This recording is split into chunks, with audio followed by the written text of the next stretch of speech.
This is what faithful adaptation looks like. Dandadan. This anime might be the best example of what a faithful adaptation actually looks like. Well, you know the thing with anime adaptations, it goes both ways. Some stay true to the manga, while others feel like they made in a completely different universe. But with Dandadan, Science Saru is proving that you can stay faithful, keep the soul of the manga intact, and still make it feel fresh in the animation. Let's define what we mean by faithful adaptation. People throw that phrase around a lot. It's not just about following the manga panel by panel, it's about capturing the tone, the energy, and the style of the original work. Accuracy to the story matters. If you can't recreate the insane chaos, the comedy, the horror, and the hype that Dandadan is known for, then it's not faithful. So basically, it's not just copying, it's translating the manga into animation without losing the soul of what made it great. And that's what makes Dandadan stand out. Why Dandadan is such a tough series to adapt in the first place. This manga is absolutely wild. You got aliens, ghost, exorcism, comedy, romance, insane battles, and some of the most ridiculous facial expressions you'll ever see in manga. Yukinobu Tatsu, the creator, has this chaotic art style that mixes horror and comedy so fast you get whiplash, but in a good way. Reading Dandadan is like JoJo's Bizarre Adventure, Mob Psycho 100, and Chainsaw Man had a child. But instead of being super edgy and overly dark, it got this goofy romantic comedy at the center of all the madness. That balance is what makes Dandadan special, and also why most people thought it would be nearly impossible to adapt properly. Most studios would have picked one lane, either make it overly serious or overly goofy, but Dandadan needs both at full blast, and that's exactly what Science Saru is actually doing. Well, the studio behind Dandadan is Science Saru, and honestly, they're the perfect choice.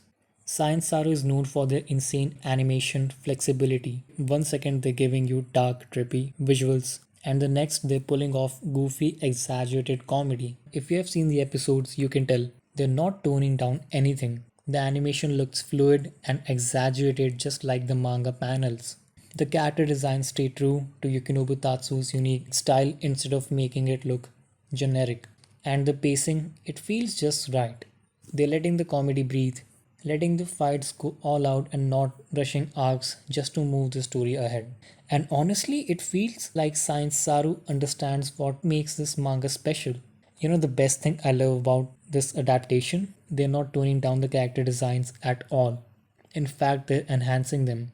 Every expression, every panel that fans loved in the manga, it's being translated into animation in a way that feels like the best version possible. It's not watered down, it's not sanitized, it's faithful while still being creative. Yeah, let's talk about those fight scenes. They are not toning down the fights or the fan service. Instead, they're giving us a perfect balance, just like Yukinobu Tatsu does in the manga. Like take the Seiko versus Evil Eye fight for example. It had hype, comedy, and yeah, a little bit of fan service, but it never felt forced. It felt natural, just like in the manga. The Evil Eye arc has been nothing short of perfection. The design of Evil Eye alone was perfect, and the fight between Okarun versus Evil Eye, absolute peak animation.